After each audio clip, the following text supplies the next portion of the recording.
네, 환영합니다. 오늘은 이제 새로운 예레미야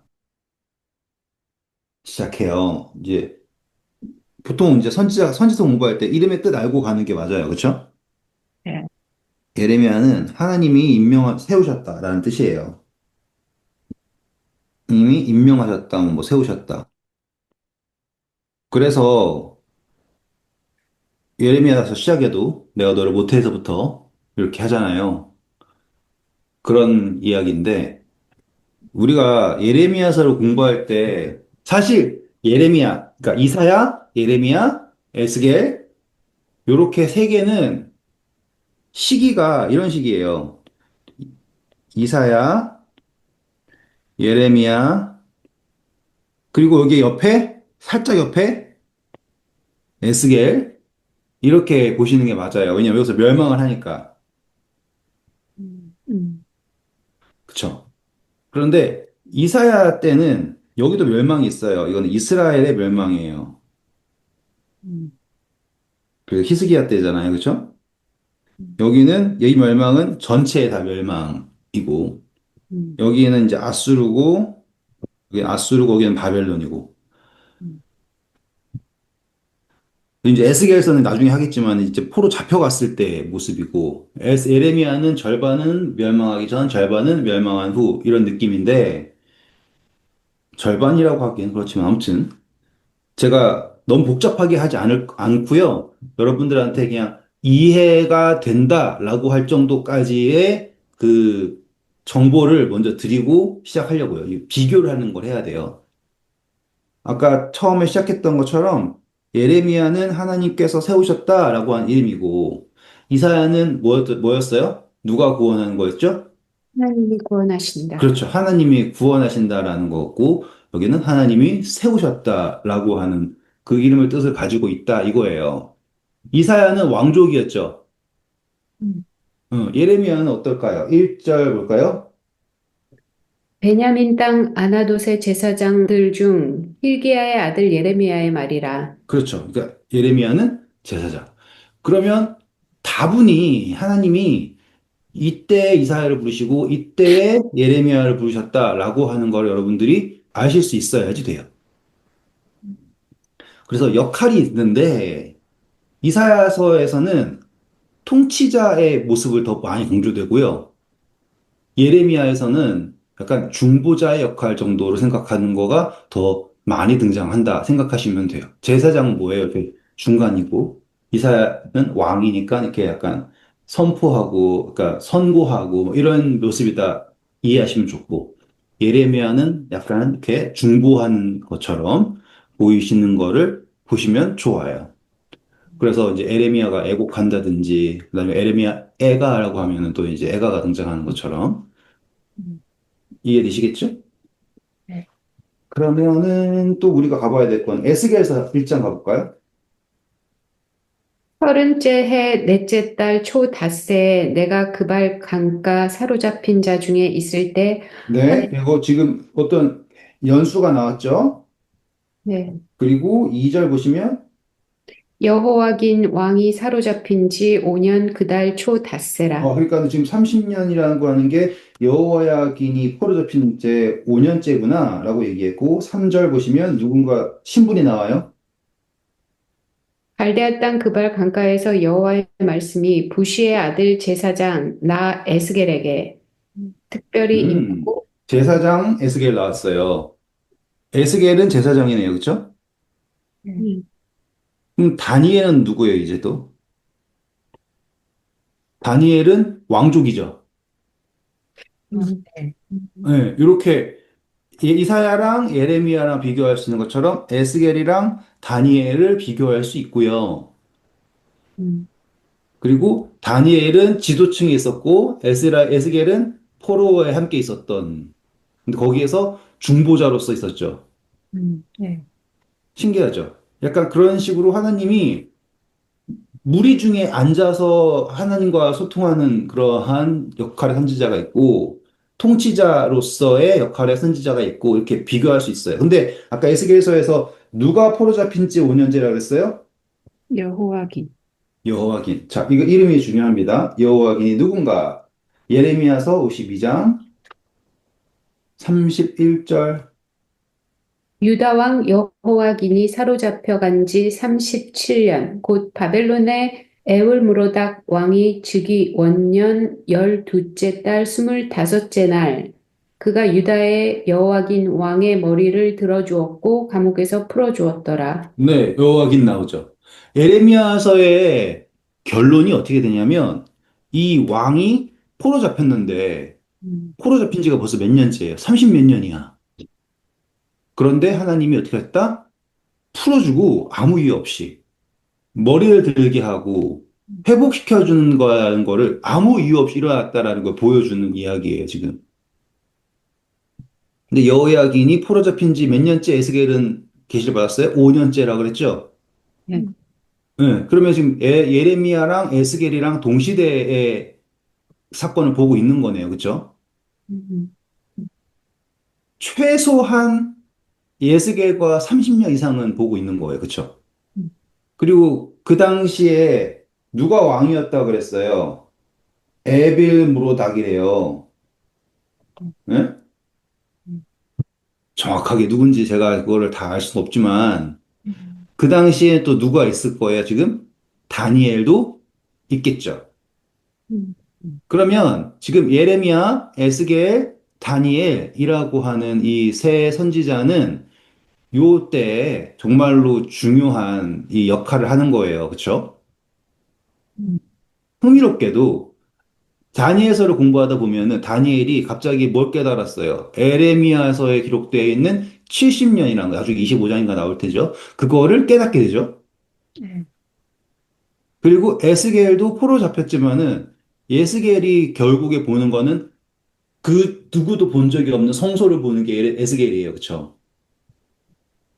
음, 그러니 하나님이 이 유다 왕국, 다시 말하면 전체 이스라엘이 바벨론에 의해서 멸망당하기 전에 하나님이 모든 것을 다 보여주시는 장면이 예레미야서에서 등장하는 거예요. 음, 여기까지 어렵지 않죠, 그렇죠? 네. 그래서 이 예레미야서는 어떤 느낌이냐면 이사야서는 이 뭐라고 할까 온 세상을 향하여서 하나님의 주권이 어떠하고 막 이런 표현들 그런 게 핵심이잖아요. 그런데 예레미야서는 어떤 느낌으로 보셔야 되냐면 하나님이 정말로 마지막 이 하나님 백성들에게 간절한 호소를 하시는 거를 예레미야서에서 여러분들이 보실 수가 있는 거예요. 왜 이러지? 왜 퍼즈가 됐지? 음, 죄송합니다. 한 번 더 해볼게요. 뭐 하나 하면은 하나가 문제가 되고 하나 하면 다른 게 문제가 되고 그런데 행복한 거예요, 그렇죠? 문제가 있다라는 게 아니요. 아니, 아, 문제가 있다라는 게 행복한 게 뭐 이거는 쓸데없는 얘기인가? 해봐요. 자, 여러분이 생각할 때 내가 문제를 인식할 수 있다라는 게 행복이다라는 거는 이거는 문제가 없어서 행복한 게 아니라 문제를 인식한다, 행복한다라는 건 되게 중요한 것 같아요. 예. 왜냐하면 어느 날 이제 제 아내가 저한테 물었어요. 저보고 언제 행복하냐요. 그러니까 저는 답을 이제 못하죠. 왜냐하면 언제 행복하냐, 뭘 하면 행복하냐. 제가 만약에 여러분들 대묻잖아요. 그럼 여러분들은 뭐라고 얘기할 거예요? 라고 한번 생각해 보세요. 그냥 언제 행복하세요? 뭘 하면 행복하세요? 라고 하잖아요. 그러면 뭐 맛있는 거 먹을 때, 혹은 뭐 여행 갈 때, 뭐 이렇게 얘기할 수가 있잖아요. 그런데 이건 뭐 개똥철학일 수도 있지만 내가 뭔가를 해서 행복하다라고 한다면 나는 마치 그것을 해야 한다라는 걸로 행복을 이렇게 잡아버린 거잖아요. 그쵸? 응. 그러니까 그렇게 되면은 그게 없으면 행복하지 않다라고 하는 결론으로 가버릴 수 있는 이제 안타까운 상태가 되는 거예요. 그러니까 그게 아니지. 그냥 뭘 할 때 제 기분이 좋냐고. 이렇게 그래 맞아. 그렇게 얘기하면 맞지. 뭘 하면 기분이 좋아라고 하는 건 맞지만 뭘 하면 행복해 라고 하는 거는 틀린 말이야. 라고 얘기하면 제 아내가 또 질색을 해요. 왜냐하면 제가 막 또 시작이다. 그걸, 막 그 꼬치꼬치하고 그냥 놀면 기분 좋아. 그러면 되는데, 왜 뭐, 근데 이게 재밌는 게 그런 거예요. 저 같은 사람은 뭔가 단어를 정확하게 정의를 해야지만이 다음 사고가 되는데, 예. 근데 행복이라는 게요, 여러분, 우리가 잘못 이해하고 있는데, 원래 의미는 행운 아시죠? 행운. 음. 행운, 행복. 이게 같은 거예요. 네? 다른 것 우리, 같은데. 그래요? 다른 것처럼 우리가 다르게 생각을 하지만, 행복이라고 하는 건 우연히 그냥 행이라고 하는 게 다 우연하다는 뜻이에요. 음. 예, 그냥 내가 우연히 뭔가를 얻었다. 그걸 행운이라고 그러죠. 똑같은 말이네. 예, 그러니까 행복 음. 역시도 우연히 얻은 복인 거야, 결국에. 어, 그러니까는 행복이든 행운이든 그거는 원래 내 거가 아닌 거야. 음. 내 거가 아닌데 그것이 나에게 왔어. 라고 해서 내가 감사해. 내가 그거를 좋아해. 라고 하는 거지. 내가 그거를 가진다라는 것과는 이제 다른 이야기가 된 거죠. 그래서 제가 꼬치꼬치 하면 싫잖아요. 그렇죠? 그런데 제가 그걸 하면서 이야기하는 게, 나는 지금 행복해. 라고 얘기한다라는 거는 내 거가 아니라는 걸 인식할 때 나는 행복한 거예요. 음. 음. 그러니까 내가 감사한 거야. 그러니까는 말이 맞는 거죠. 음. 이게 내 삶이고 내 거고 하면은 이걸 어떻게 지키기 위해서 조금 틀려지면은 내가 불행해라고 하니까 행복과 불행은 다른 거야, 이거는. 음. 그런데 이것이 내 것이 아니다라는 걸 하는 순간 나도 내가 아니라는 걸 아는 순간 내가 이 순간에 감사할 수 있고 그것이 나에게 행복이다라고 하는 정의가 된다면 내가 지금 하는 모든 것에 있어서 나는 행복하다라고 이야기할 수 있다라고 얘기하면 뭐 이제 싫어하겠지만 그게 정의예요. 그렇게 생각하는 게 맞는 거예요. 음. 음. 그러니까 따지고 보면은 그러니까 기쁨과 다른 거예요. 해피랑은 다른 거죠. 행복이라고 하는 의미가. 음. 다시 돌아와서 어쩌다 이게 나왔는지 모르겠지만 문제를 인식하는 게 좋다라고 하는 게 내가 문제라는 걸 인식한다라는 것 자체가 내가 나를 이 상황 속에서 확실하게 그러니까 존재가 확인되는 게 문제를 인식하는 데 있다라는 겁니다. 그냥 자연스럽게 막 내가 뭐 다 한다고 하면 이게 마치 내 거다라는 생각이 들게 되기 때문에 행복은 내 것이 아니다라는 것을 인식할 때 느낄 수 있는 행복이기 때문에 음. 논리 이해하셨죠? 개똥 철학이지만 이해하셨죠? 음. 그러니까 멋지. 문제인식은 행복이다라고 생각하면 돼요. 내게 아니다라는 인식이 없기 때문에. 자, 다시 돌아와서 그래서 이사야서랑 예레미야를 이렇게 구별하시는 기점이 뭐냐면 이사야서에도 분명히 멸망이 예고되어 있었어요. 그런데 그때의 경고는 온 나라들에게 하나님의 주권을 막 표현하셨어. 음. 그러면서 메시아가 와서 구원할 거고, 너는 나를 통하여서 내가 구하기도 전에 내가 응답할 거고, 내가 너를 고칠 거고, 너가 너를 씻을 거고, 막 이러한 약속을 하시는 거예요. 정말 넘칠 정도로. 그 넘칠 정도의 약속을 얻고서 통치했던 게 히스기야. 음. 그렇기 때문에 히스기야가 비록 돌아섰을, 뭐, 이렇게 불안하게 통치한 모습도 있었겠지만, 그가 선포했을 때 사람들이 6월절을 지키러 돌아오고 막 이런 모든 것들이 다 회복의 언약, 그 복음이었기 때문에 가능한 거예요. 하지만 하나님께서는 그럼에도 불구하고 블레셋이래요. 바벨론에 의해서 멸망할 것이다 라고 하는 거는 확정하셨죠. 그쵸? 그것 때문에 히스기야의 아들인 므낫세가 그냥 어떻게든 자기의 힘으로 하나님께서 선고하신 어떠한 것이 일어나지 않게 하려고 자기 힘으로 난리를 쳤던 거잖아요. 그래서 막 내리막으로 막 가고 있다가 이제 나중에는 그게 현실로 이렇게 등장합니다. 아시겠죠? 현실로 막 그런 일들이 몰락하고 있다라는 게 등장을 해요. 물론 므낫세가 회개하고 돌아오기도 하고 했지만 근데 이 멸망이라고 하는 게 막 현실로 들어올 때 여러분들이 생각할 때 므낫세 이후에서 망했다라고 하지만 조금 있다가 약속의 왕 누가 등장해요? 요시, 그쵸? 요- 약속의 왕이 등장하죠. 요시. 그러면 약속의 왕이 등장해서 이 모든 것을 막 해결하고 하면 멋있을 것 같잖아요. 그런데 이 예레미야서 1장 2절 보세요. 아몬의 아들 유다 왕 요시야가 다스린 지 13년에 여호와의 말씀이 예레미야에게 임하였고 요시야의 아들 유다의 왕 여호와김 시대부터 요시야의 아들 유다의 왕 시드기야의 11년 말까지 곧 5월에 예루살렘이 사로잡혀 가기까지 임하니라. 지금 이 시점이 언젠가라고 하면 이제 요시야 왕 제 13년이라고 나왔어요. 우리 달려가서 봐야겠죠, 이제. 역대기 가세요. 34장에 나오나? 열왕기하에 정확하게 나오나?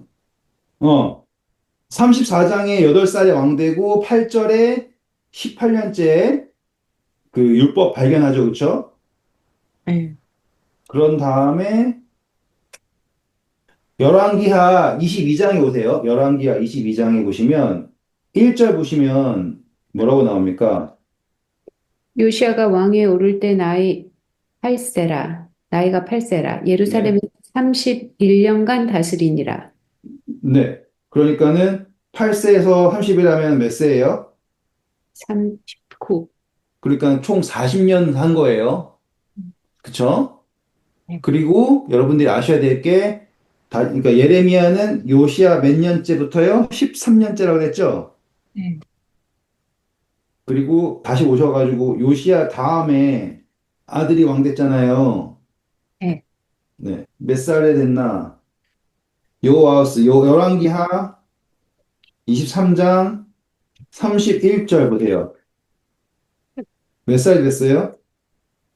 23세라. 예, 23세에 됐죠. 지금 너무 멀리 가면 안 되고요.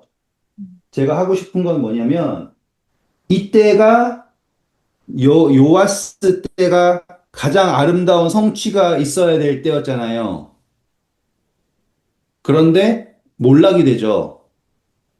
그러면 사람들이 갑자기 하나님을 믿다가 획 돌아섰을까? 라는 생각을 해봐야 돼요. 예를 들어서 우리가 문하세 공부할 때 문하세가 어떻게 갑자기 온 세상 사람들을 다 하나님을 미워하게 만들었지? 생각해 봤던 게 기억나시죠? 네. 그거는 쉽지 않은 거라고 했어요. 근데 또 같은 말로 요시아가 통치하고 있었을 때 우리가 본 게 뭐냐면 온갖 태양상도 다 없애고 막 했다 그랬단 말이에요. 그리고 전에 없었던 만큼 뭐 이렇게 멋진 제사를 드렸고 다 했습니다. 막 찬사를 했어요. 그런데 보니까 그때부터 이스라엘 백성들, 유다 백성들이 몰락했단 말이죠.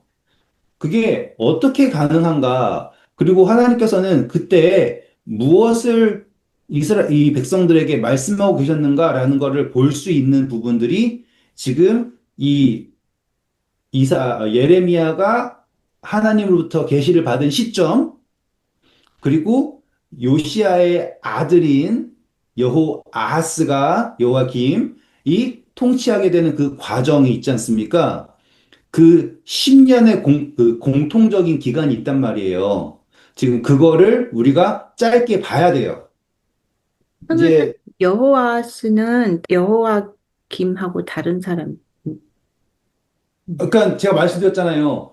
원래 아들 있었는데 없애버리고 다른 나도 요시아의 아들. 아들이긴 한데 적통이 아닌 애를 음. 데리고 와서 여호야 김으로 한 거다. 네. 우리 그때 공부했었어요. 네. 다시. 음. 아니, 이건 하고 가야 돼요. 중요하니까. 열왕기하 오셔가지고요. 우리 23장 요시아가 죽는 이야기 해야 돼요. 29절 보세요. 요시야 당시 애굽의 왕 바로 누고가 아수르 왕을 치고자 하여 유브라데 강으로 올라가므로 요시야 왕이 맞서 나갔더니 애굽 왕이 요시야를 무깃도에서 만났을 때 죽인지라. 네, 여기서 무기또에서 요시아가 죽어버립니다. 우리 그때 공부했었기 때문에 제가 길게 하지 않아요. 원래는 하나님이 나를 보냈다. 그랬을 때 요시아가 보내지 말았어야 됐어요. 막지 말았어야 됐어요. 그쵸? 그 이야기가 역대하에 오셔서 35장 21절에 나오는 거예요. 하나님이 나한테 명령했다. 라고 얘기했는데 요시아가 그냥 갔어요. 그래서 마치 아합이 죽은 것과 비슷하게 죽게 되었습니다. 화살 맞아가지고 죽었잖아요. 그쵸? 네. 이거 기억하셔야 돼요. 그쵸? 그래서 우리가 아합이랑 네. 이 요시아랑 비교했었어요. 자, 이제 여기부터 우리는 시작이에요. 음. 그러면 지금 요시아가 죽었을 때 누가 애곡을 했다 표현 나오냐면 25절 보세요. 역대하 35장 25절. 예레미야는 그를 위하여 애가를 지었으며 음. 모든 노래하는 남자들과 여자들은 요시야를 슬피 노래하니 이스라엘의 규례가 되어 오늘까지 이르렀으며 그 가사는 애가 중에 기록되었더라. 이제 그때 누가 울고 애가를 만들었었다? 예레미야가 만들었다. 그러면 지금 예레미야는 그냥 조용히 있었던 사람은 아닌 거예요. 음. 그리고 예레미야가 있었다라는 것은 요시야는 예레미야를 통하여서 하나님의 뜻을 충분히 물을 수 있었습니다라는 것도 아시겠죠? 음. 그러니 요시야가 완전한 왕이었다라고 볼 수가 없는 게 이때 다른 이 애굽 백성들이 유다 영토를 밟고서 가가지고 전쟁한다라는 거를 용납할 수가 없는 상태였다라는 거예요. 음. 음. 재밌어요? 음. 자, 지금 보세요. 이게 하나님께서 요시야를 시험하신 거예요. 음. 원래 우리가 지도를 잠깐 그려보면 제가 이거 그때 안 한 이유가 아끼려고 안 했던 거예요. 여기가 이렇게 이렇게 이렇게 이렇게 있다고 쳐요. 음. 여기 인도고 여기가 애굽이잖아요. 애굽. 음. 여기가 이스라엘. 여기가 이렇게 해서 여기 유다. 그림이 엉망이어도 이해해 주세요. 지금 하나님이 애굽을 이렇게 지나가게 하시겠다라는 표현을 했을 때 이거를 허락한다라는 게 말이 안 돼요. 그쵸? 근데 잘 보세요. 원래 애굽에서 가나안 들어갈 때 모세가 거기에 있던 민족들한테 어떤 민족들한테 우리가 좌로도 우로도 치우치지 않고 지나만 가겠다. 음. 우리는 너희네들을 정복하려는 게 아니라 가나안을 정복하겠다라고 얘기했는데 싫다 그랬죠. 음. 이건 하나님의 뜻이다라고 얘기했는데 싫다 그랬어요. 맞서 싸워도 어떻게 됐어요? 죽었죠. 음. 예? 결국엔.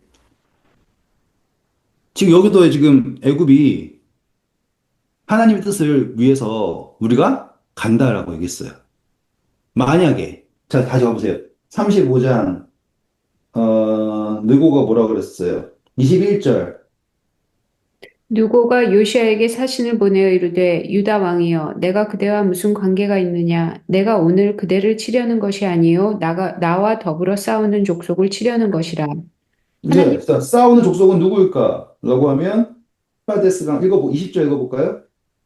이 모든 일 후 요시야가 성전을 정돈하기를 마친 후 애굽 왕 느고가 유브라데 강가에 갈그미스를 치러 올라왔으므로 네. 여가 지금 나 이 가는 길을 얘기할 때, 요시아는 이 성전을 정비하는 일도 마쳤대요. 그쵸? 음. 그러면 하나님이 다스리십니다. 하나님께서 우리를 지키십니다라는 거를 온전히 인정해야 되는데 음, 애굽에서 내가 하나님 뜻하고 간다라고 얘기했을 때 그거를 믿지 못하는 거야.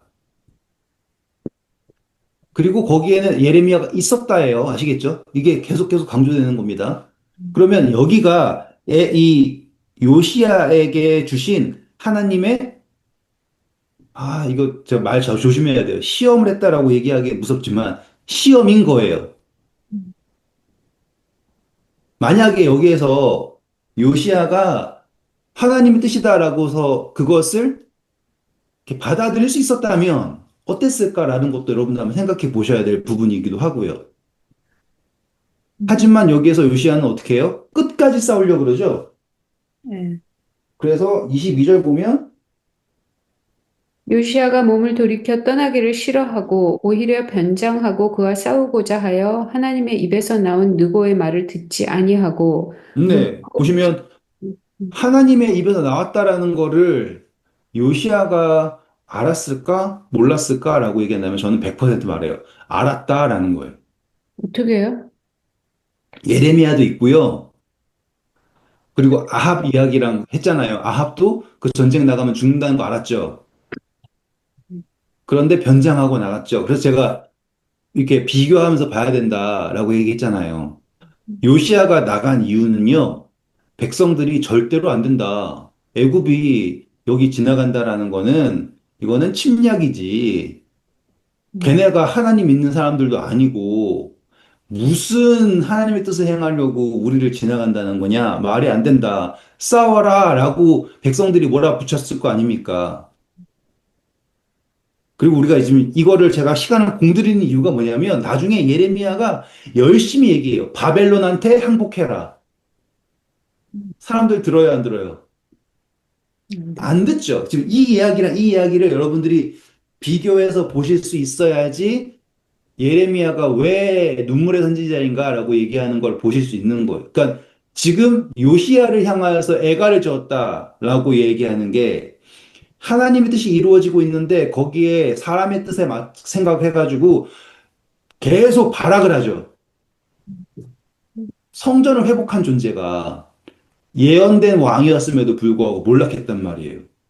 음, 예레미야는 그거를 겪은 사람이야. 음, 싸울 필요 없는 싸움을 나가서 죽었단 말이에요.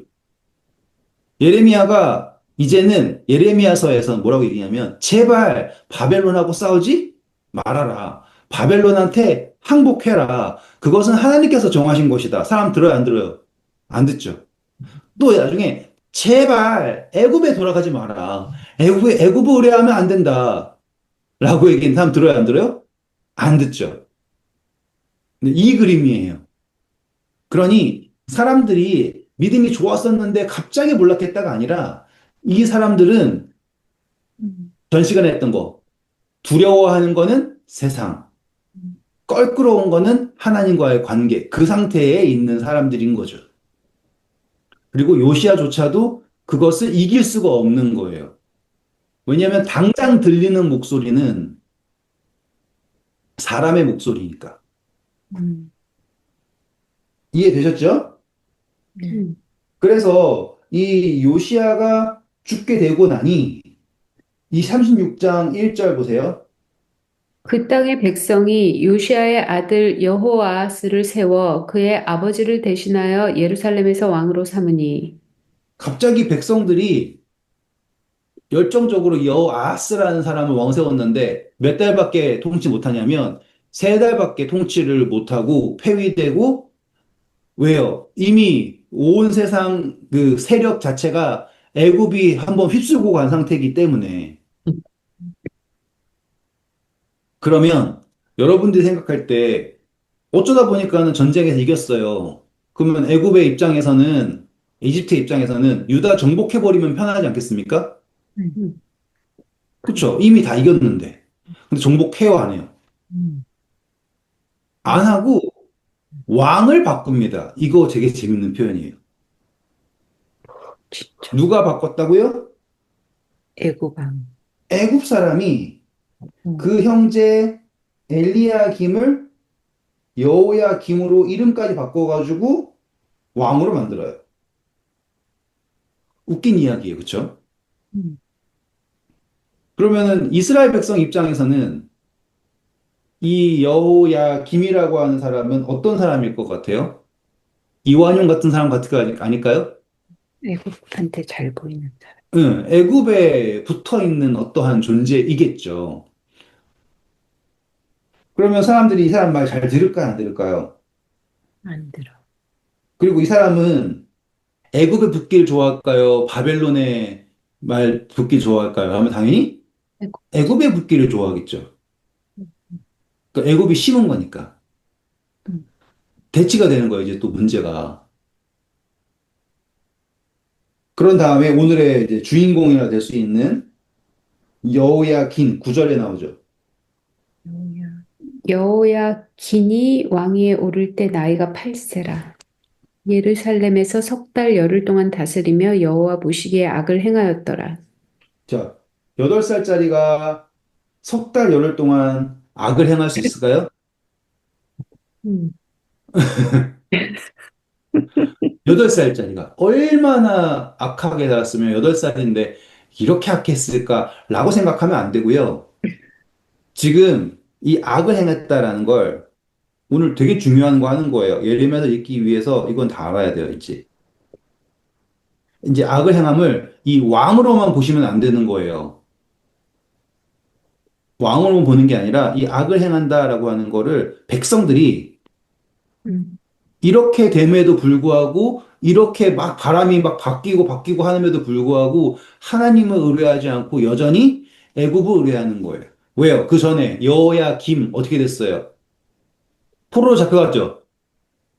어떻게 됐어요? 느부갓네살이 와가지고 어떻게 합니까? 6절 보세요. 아, 느부갓네살이 또 바벨론 왕 느부갓네살이 올라와서 그를 치고 그를 쇠사슬로 결박하여 바벨론으로 잡아가고 네, 포로로 잡혀간 포로 사건이 일어나게 된 거예요. 백성들이 생각할 때 어떤 이야기 생각해야 돼? 오, 큰일 났다. 망해야겠구나. 망하겠구나. 했는데 보세요. 애굽이 왔는데도 정복당하지 않고 왕만 바뀌고 갔죠. 음. 벌금 내는 건 냈지만. 이제 바벨론에 왔어요. 정복당했어요. 그런데 포로로 잡아가고 망하지 않고 여전히 남겨놔요. 그러면 사람들이 뭔가 좀 정신 차려야 되지 않겠어요? 이사야서에 대한 얘기가 뭐예요? 맞으면 돌아와라 그러는군요. 음. 때리면 그 의미를 알아라 라고 했죠. 기억나시죠? 우리가 공부했던 거. 음. 그 의미를 알아야지 그 심판이라고 하는 게 의미가 있는데 지금 맞아도 깨닫지 못해. 그리고 그 변했다라는 걸 말하는 게 왕을 바꾸는 거예요. 왕이 바뀌고 있다라는 건데 지금 이제 8살짜리가 왕이 됐어. 그러면 어떻게 해야 될까라고 했는데 또 3개월 뭐 어떤 악을 행할지 모르지만 백성들이 하나님을 찾지 않고 계속 사람의 방법을 찾는 거예요. 악을 행한다라는 건 뭐예요? 하나님을 의지하지 않고 의뢰하지 않고 하나님을 믿지 않고 세상을 좇는다. 계속 세상의 방법을 찾으려고 한다라고 하는 거예요. 그래서 그 하나님이 왕을 정말로 빨리빨리 바꾸세요. 음. 그 음. 이야기는 뭐예요? 이 사람들이 아 그래? 요시아가 죽었어. 그럼 여호와스를 세워서 새롭게 뭔가 해보자. 하나님이 없애버려요. 아 그럼 여호야 김을 해보려 그랬더니만 하나님이 싹 이번에 여호야 긴을 해보려 했더니 하나님이 싹 계속 백성들이 사람의 방법으로 어떻게든 해결해 보려고 할 때 그래서 요시아 왕 이후에 왕들이 계속 바뀌는 거예요. 음. 하나님은 사람의 방법이 아니라 하나님을 찾기를 원하시는데 근데 사람을 찾는 걸 성경은 뭐라고 표현했냐면 악을 행했다라고 표현한 거다라는 거예요. 음. 그래서 이제 느부갓네살이 여호야긴을 데리고 갑니다. 8살짜리 음. 석 달 열흘밖에 있었던 애 뭐 그냥 하다 갔겠죠. 그리고서는 30몇 년 동안 포로 생활을 했어요. 그러면은 이 사람은, 이 애는 자기가 왕이었다라는 걸 기억할까요? 음, 또, 아무것도 모르겠죠. 음, 근데 이 사람이 예레미야서의 그 끝, 성취를 말하는 주인공이에요. 음, 포로로 잡혀간 거예요. 악을 행했다라는 거 보면 안 되고, 이 아이가 잡혀갔다가 다시 세움을 받는다라는 거예요. 음. 그리고서는 이제 생판 모르는 이제 시드기야가 왕 되고 하는 이야기는 이제 예레미야서를 공부하면서 나오게 됩니다. 다시 예레미야서 오셔가지고요. 3절 보시면, 요시아의 아들 유다 왕 여호와김 시대부터 요시아의 아들 유다 왕 시드기야의 11년 말까지 곧 5월에 예루살렘이 사로잡혀 가기까지 임하니라. 네, 이때까지 이 하나님의 말씀이 예레미야에게 임했다. 그러면은 유다가 멸망할 때까지 하나님께서 예레미야에게 말씀하셨다라고 하는 거를 말하고 있어요. 자, 그리고 이제 예레미야의 이름의 의미가 등장하겠죠. 이제 1장 4절입니다. 여호와의 말씀이 내게 임하니라 이르시되 내가 너를 모태에 짓기 전에 너를 알았고 내가 배에서 나오기 전에 너를 성별하였고 너를 여러 나라의 선지자로 세웠노라 하시기로. 네, 감사합니다. 자, 여기에서 예레미야가 몇 살에 선지자가 됐는지 그건 모르겠어요. 정확하게. 하지만 이 연도를 계산해 보면은 약 40년 동안 선지자를 한 것 같아요. 이거 우리는 이제 몇 살에 왕 됐고 몇 살에 죽었고 이거 계산해 보면 약 40년 정도 예레미야가 선지자를 한 거예요. 하지만 몇 살에 됐는지고 그리고 몇 살에 죽었는지는 이제 잘 모르겠죠. 그런데 우리가 기억해야 될 거는 요시야 왕이 통치한 13년의 말씀이 임했다 그랬죠? 네. 그리고 예레미야를 읽어보면 아이라 하지 말아라 라고 얘기하죠? 음. 계속 읽어볼까요?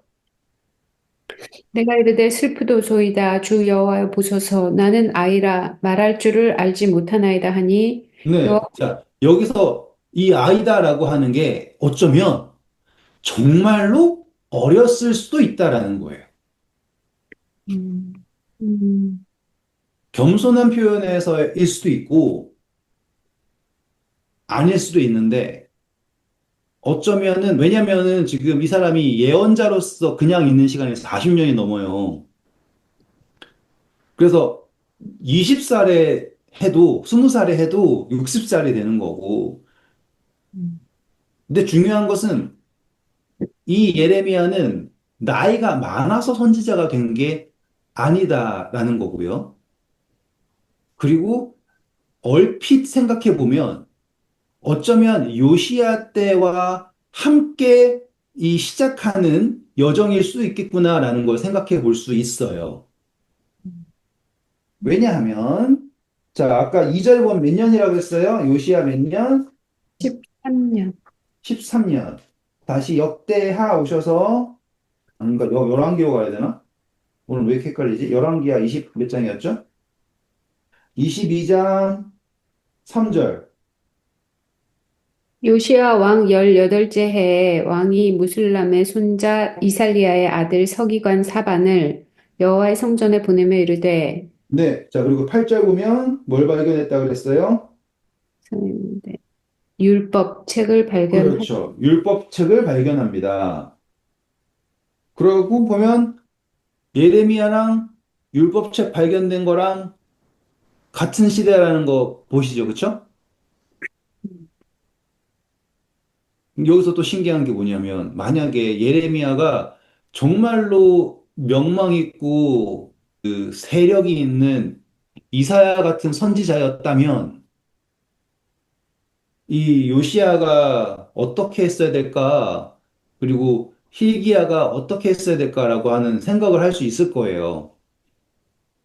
근데 만약에 예레미야가 정말로 어린 사람이었다면 이 부분이 설득력이 생겨요. 그 당시에 예레미야는 정말로 어린 사람이었고 하나님이 요시야를 세우실 때, 태어나게 하시고 하실 때, 비슷한 시기에 예레미야가 태어나기도 전에 예레미야를 선지자로 세우셨다라는 이야기가 돼요. 음, 여기까지 따라오실 수 있겠습니까? 네. 네. 오늘 이것만 아셔도 음, 정말 중요한 걸 아시는 거예요. 왜냐? 다른 선지자들은 하나님이 너 누군가가 태어나기 전부터 그 사람을 선지자로 택정하시고 뭐 하고 이런 표현 안 나와요. 예레미야는 그래요.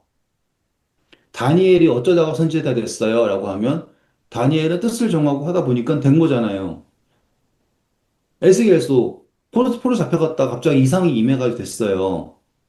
아모스도 뭐 양치다가 됐어요. 이런 식이잖아요. 근데 예레미야는 달라요.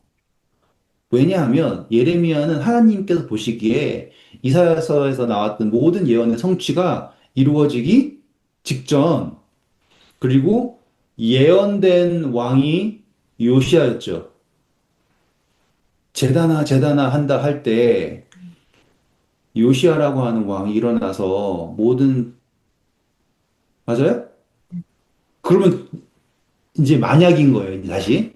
만약에 하나님께서 정말 요시아가 태어날 때 예레미야도 태어나게 하셨다면? 이라고 하는 질문을 가지잖아요. 그러면 이야기가 되게 재밌어지는 거예요. 음, 우리는 요시아가 이거를 성취하고서는 다 했다라고만 생각하는 걸 볼 수 있지만, 예레미야가 태어나기 전에 하나님께서 내가 너를 모태에서부터 택했고, 내가 너를 선지자로 세웠고, 막 이런 거 얘기한 거 보시면, 어쩌면 같은 의미도 요시아한테 있었겠죠. 왜냐면 요시아의 예언은 이미 있었던 거니까. 하지만 지금 하나님은 예레미야를 요시야와 동시에 태어나게 하셨고, 그리고 이 요시야가 성전에서 율법책을 발견하고 뭘 하고 나서 예레미야에게 말씀을 주셨어요. 하기 전에 말씀을 주셨어요. 율법책을 발견한 건 요시야 왕 18년이고, 예레미야에게 처음 말씀이 이런 건 요시야 왕 몇 년? 참, 13년이에요. 그러면 하나님께서는 이미 예레미야에게 말씀을 먼저 주셨네요. 그쵸? 그런데 예레미야가 막 열정적으로 활동을 했는가라고 하기에는 음, 성소 정결은 언제예요? 후야. 맞죠? 그러면 하나님이 만약에 예레미야에게 말씀을 주시지 않았잖아요? 그러면 요시야가 한 성소 정결이 갖는 의미는 무엇일까라고 하는 질문 생기겠죠? 그리고 성소 정결하고 하기 전에 예레미야한테 말씀을 주신 것과 만약에 성소 정결을 하고 난 후에 말씀을 주신 것과 어떤 차이가 있냐면 율법책이 발견되기 전에 하나님이 예레미야에게 무엇을 먼저 말씀하셨는가를 여러분들이 알고 보면 음, 율법책 막 읽었을 때 백성들이 어떻게 했어요? 요시야가 다 모여가지고 율법 읽었을 때 백성들이 담담하게 있었어요? 막 울었어요? 막 울었겠죠. 울었죠? 음, 그쵸? 나중에 느헤미야에도 똑같고 에스라에도 똑같겠지만 지금 예레미야에게 주시는 1장, 2장, 3장 나오는 요 이야기들은 뭐냐면 예레미야가 첫 번째 받은 말씀인 거야. 음, 근데 그 음, 말씀을 어떻게 생각해야 되냐면 성소가 정결되기 전, 음, 율법책이 발견되기 전 음, 하나님께서는 이 백성들에게 무엇을 말씀하고 싶으실까? 라고 하는 거를 볼 수 있는 부분이 여기야. 그런데 하나님은 기존에 있던 뭐 히기야 같은 제사장 혹은 명망이 있던 어떤 사람이 아니라 하나님은 지금 누구에게 이 말씀을 하시냐면 모태에서 태어나기도 전에 택한 사람의 아이에게 하나님이 말씀하신다라고 하는 이 배경이 에레미야서를 읽는 제일 음, 기본이 되는 시점인 거예요. 음, 음, 그냥 읽으면 예레미야서 되게 어려워요. 음, 예, 예레미야서는 에스겔서도 어렵지만은 예레미야서도 진짜 어려워요. 그냥 읽으면. 근데 우리는 지금 하나님이 예레미야를 왜 하셨나? 하필 왜 이 시점인가? 라고 하는 걸 우리가 지금 1시간 동안 해온 거야, 지금. 어, 그리고 하나님이 다른 사람들한테 얘기하지 않고 태어나는 것조차도 하나님께서 정하시고, 그쵸? 그 예레미야한테 하나님이 짠 하고 나타나셔도 뭐냐면 4절부터 다시 읽어봐요, 이제. 여호와의 말씀이 내게 임하니라. 이르시되 내가 너를 모태에 짓기 전에 너를 알았고 내가 배에서 나오기 전에 너를 성별하였고 너를 여러 나라의 선지자로 세웠노라 하시기로 내가 이르되 슬프도소이다. 주 여호와여 보소서 나는 아이라 말을 할 줄 알지 못하나이다 하니 여호와께서 이르시되 너는 아이라 말하지 말고 내가 너를 누구에게 보내든지 너는 가며 내가 내게 무엇을 명령하든지 너는 말할지니라. 너는 그들 때문에 두려워하지 말라. 내가 너와 함께하여 너를 구원하리라. 나 여호와의 말이니라 하시고 여호와께서 그의 손을 내밀어 내 입에 대시며 여호와께서 내게 이르시되 보라 내가 내 말을 내 입에 두었노라. 보라, 내가 오늘 너를 여러 나라와 여러 왕국 위에 세워 내가 그것들을 뽑고 파괴하며 파멸하고 넘어뜨리며 건설하고 심게 하였느니라 하시니라. 감사합니다. 자, 예레미야에게 말씀하실 때 하나님이 예레미야를 그냥 말씀하신 게 이 사람이 표징이에요, 표상. 그러니 우린 예레미야서를 읽을 때 그냥 읽으면 안 되고 선지자라고 생각하면 안 되고 이 사람은 태어나면서부터 하나님이 구별한 나실인인 거야. 어, 하나님이 구별한 나신이자 하나님께서 예레미야한테 내가 너를 통하여서 할 거고 너는 내가 보낸 어디든 가야 될 거고 내가 너를 구원할 거고 내가 너를 통하여서 뭘 할 거야 이렇게 얘기하셨죠. 음, 네. 자, 우리 이사야서 공부할 때 하나님이 이사야에게 하나님의 어떠함을 투영해가지고 이사야가 아들을 낳았을 때 이름이 어떻게 되고 이사야가 어떻게 있는 게 하나님의 마음을 나타내고 있죠. 음, 음, 예레미야는 이제부터 어떤 존재냐면 하나님이 택한 백성의 표상이야. 그래서 이 예레미야는 이사야는 하나님의 어떠한 마음을 막 대변하는 이런 거였어요. 그렇죠? 그런데 예레미야는 이 하나님의 택한 백성들이 받는 고통, 하나님의 택한 백성들이 어떻게 뭐라고 할까요? 본래 하나님의 뜻을 따랐어야 되잖아요. 근데 그렇게 하지 못하고 헤매고 있을 때 그 백성들로 하여금 돌아가야 된다, 하나님의 말씀을 들어야 된다, 막 이러는 거 있잖아요. 그 애통하는 마음을 원래 하나님의 백성들이 가져야 할 마음들을 보여주는 표상이 예레미야야. 음, 이렇게 이해하셨어요? 음, 그래서 하나님은 원래 하나님의 백성들과 본래 대화해야 될 대화가 누구와 대화하는 걸로 나타나냐면 예레미야와 대화하는 걸로 나오는 거예요. 음, 그래서 예레미야가 온 나라를 멸망시켜요? 아니죠. 하나님이 예레미야만 구원해요? 아니에요. 음, 하나님은 예레미야에게 하나님의 백성 전체를 투영해가지고 말씀하고 계시는 거예요. 음, 음, 그래서 아이고 뭐 아무것도 알지 못하고 하지만 하나님께서는 너의 입이 그래서 입을 딱 대시죠.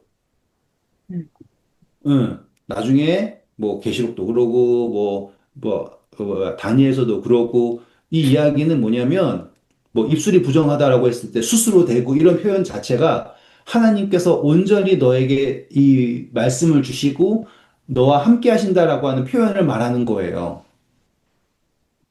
그래서 우리는 이제 예레미야를 그냥 단순히 어떤 선지자였구나라고 뭐 우리랑 전혀 다른 어떤 존재였구나가 아니라 지금부터 예레미야는 하나님의 백성이라고 하는 모태에서부터 택함 받은 백성, 하나님 택하시고 어디든 보내시고 이 백성을 통하여서 만국을 세우기도 하시고 몰락시키기도 하시고 하는 하나님께서 결국에 구원하시고 두려워할 것 없는 그쵸? 그러한 백성의 표상으로서의 예레미야를 여러분들은 발견하셔야지 되는 거예요. 음. 그리고 이제 조금만 더 해볼게요. 오늘 제가 중간에 좀 헤매가지고 말이 많이 헛돌았으니까. 자, 그런 다음에 10절 보시면 내가 너를 어떻게 한다 그래요? 여러 나라 여러 왕국에 세워 그것들을 뽑고 파괴하고 파멸하고 넘어뜨리고 건설하고 심게 하였느니라. 네, 이거는 예레미야를 말하는 게 아니에요. 예레미야 이런 거 한 적 없어요. 음, 하지만 하나님의 백성들을 택하셔서 이렇게 할 거다라고 말했어요. 자, 그런 다음에 예레미야한테 이게 재밌어요. 뭘 하시냐면 그 다음 절 보세요. 여호와의 말씀이 또 내게 임하니라. 이르시되 예레미야야 내가 무엇을 보느냐 하시매 내가 대답하되 내가 살구나무 가지를 보나이다. 음, 지금 하나님이 뭘 보이셨다 그래요? 갑자기 뜬금없이 뭘 보이셨어요?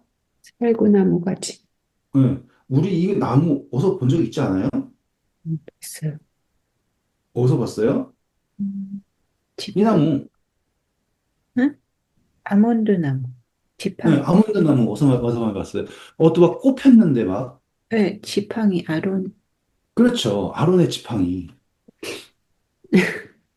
그래서 봄을 알려주고 막 했던 기억 나시죠? 네.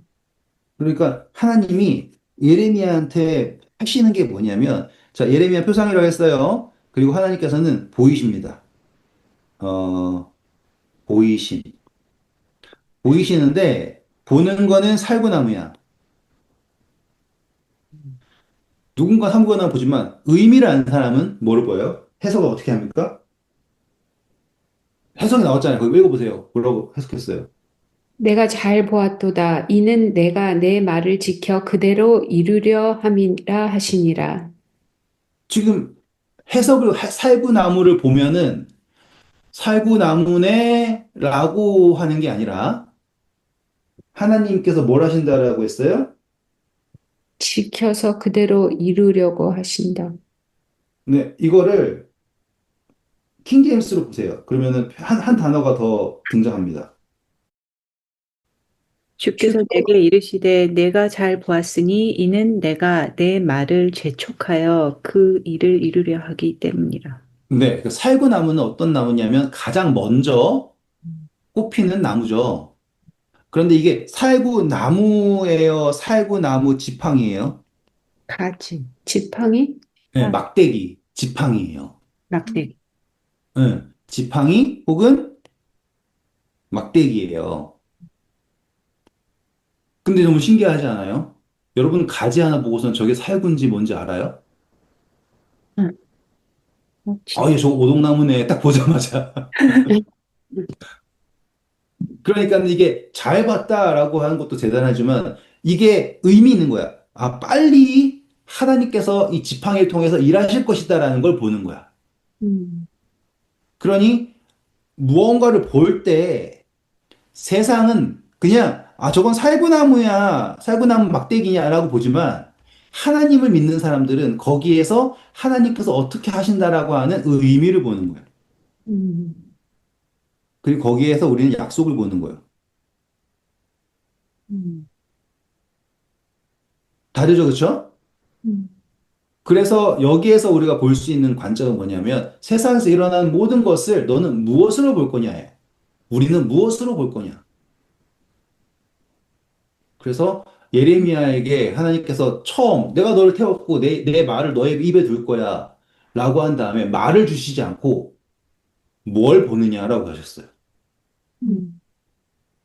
와, 너무 멋지잖아요? 말 주시기 전에 무엇을 보느냐. 너는 거기에서 하나님께서 너에게 이걸 보이신다면 너는 거기서 그 무슨 의미를 깨닫느냐라고 하는 거예요. 음. 음. 그리고 그 다음에 나오는 건 어떤 거예요? 가마손 나오죠? 물론 네. 음. 그러면은 지금 이 가마솥이 있는데 그걸 자세히 봐야 돼. 보니까는 뚜껑이 어디로 가 있어요? 좀, 북쪽으로 가 있죠. 그걸 봤을 때 나는 이 에레미야는 어린지만 무엇을 깨달아야 되냐면 아, 심판이 북쪽으로부터 이르는구나 라는 거를 볼 수 있어야 한다라는 거를 보이시는 게 이거예요. 음, 앞으로 계속 이렇게 말씀하시진 않아요. 음, 하나님께서 직접 말씀하시게 해요. 말씀하세요. 음, 그런데 예레미야를 처음 부르시고 하나님께서 예레미야에게 첫 번째로 보이신 이야기는 뭐냐면 너가 무엇을 보느냐? 그리고 넌 여기에서 무엇을 깨닫느냐예요. 이건 마치 나중에 다니엘 계시록에 나오는 이상을 볼 때, 혹은 우리가 이 세상에서 일어나는 이 모든 징조를 볼 때, 우리는 이것을 보고 무엇을 깨닫느냐, 하나님의 그 뜻을 어떻게 발견하느냐라고 하는 것을 보이는 부분이 바로 여기에 있습니다. 음, 재밌죠? 네. 네, 그 다음 시간에는 이제 그때 이제 쭉쭉 읽어 나갈 건데, 오늘 저희가 삥 돌긴 했지만 여러분들이 기억하셔야 될 부분들이 많았어요. 그렇죠? 요시야 때부터 시드기야까지 있는 왕들이 있고 하는데, 왜 하나님께서 왕들을 계속 바꾸셨는가? 라고 얘기할 때, 요시야 때, 만약에 그가 애굽이 지나가도록 했다면, 이라고 하는 것, 안 됐다라는 거 기억하시고, 그 다음 사람들이 하나님을 의지하지 않고 계속 사람의 방법을 의뢰하려고 할 때마다 하나님은 정말 몇 개월 만에 왕을 계속 바꾸시는 거야. 음, 왜? 사람이 아니라 하나님을 바라보게 하시기 위해서. 그리고 바벨론에 침략했지만, 애굽이 침략했지만 멸망하지 않아요. 계속 뭐가 남아 있어요. 그건 하나님의 은혜인데 음, 그 은혜를 받지 않고 계속 교만하게 되었을 때 그쵸? 그들이 멸망하게 됩니다. 근데 그때 그 기간 안에 이것은 하나님께서 주신 은혜다. 하나님의 말씀을 받고 겸손하게 항복하고 하나님께 돌아가야 된다라고 계속 말하는 사람이 예레미야인 거예요. 음, 그래서 따지고 보면 정말 중요한 거 예레미야서에는요 예언이라고 할 게 없어요. 음, 음, 그래서 막 미래에 엄청나게 대단한 성취가 이루어질 것 같은 예언 없어요. 음, 어떤 느낌이냐면 예레미야서는 하나님의 말씀이 이러하다. 그러니 제발 바벨론에 항복하고 애굽에 돌아가지 말고 하나님의 뜻을 받아라. 그리고 중간에 바벨론에 가는 거는 하나님께서 안식하는 것처럼 70년을 주시는 거지. 이게 너희들이 멸망하는 그런 게 아니다. 회복될 거다. 자, 그 회복의 증거로 8살 아무것도 없이 포로 잡혀간 저 왕 여호야킨 하나님께서 회복시키실 것이다. 정말로 회복돼요. 그게 예레미야에서 등장하는 예언이에요. 음, 신기한 이야기가 그러니까 우리가 생각할 때 뭐 대선지서는 그 예언의 포함 범위가 엄청 넓기 때문에 그게 대단한 거 하고 뭐 분량이 제일 많기 때문에 그게 대단한 그것과는 예레미야서는 약간 좀 동떨어진 느낌으로 생각하시면 돼요. 왜냐하면 이 예레미야서는 하나님의 백성을 표상하는 선지자로서 원래 하나님의 백성들이 표현해야 될, 반응해야 될 그것들을 보여주고 있고 음, 나중에 에스겔서는 정말로 포로된 사람들이 어떠한 상황인가에 대해서 포로와 함께 하시는 하나님을 묘사하는 게 에스겔이고 음, 예레미야는 이 마지막 멸망 직전에 이 선지자이지만 이 백성들을 표상하고 그들에게 하나님의 뜻을 어떻게 전하려고 막 애쓰고 막 그런 내용들이 쭉쭉쭉 나오는 거예요. 음, 그리고 마지막에 하나님께서 이제 이 주변 나라들에 대해서 어떻게 심판하실 거다라고 하는 이야기가 쭉 나오고 그리고 하나님께서 회복하실 거다. 그런 이야기로 등장하게 되는 겁니다. 이해하셨죠? 음. 뭐 이해하셨으면 천재고 재밌어요. 저도 진짜 다음 주에는 어떻게든 시간을 만들어서 한 10번 이상 읽고 다 잘 준비해서 오도록 할게요. 아, 진짜 너무 바빠가지고 잘 준비 못한 거 좀 죄송하게 생각합니다. 네, 좋은 밤 되세요. 감사합니다.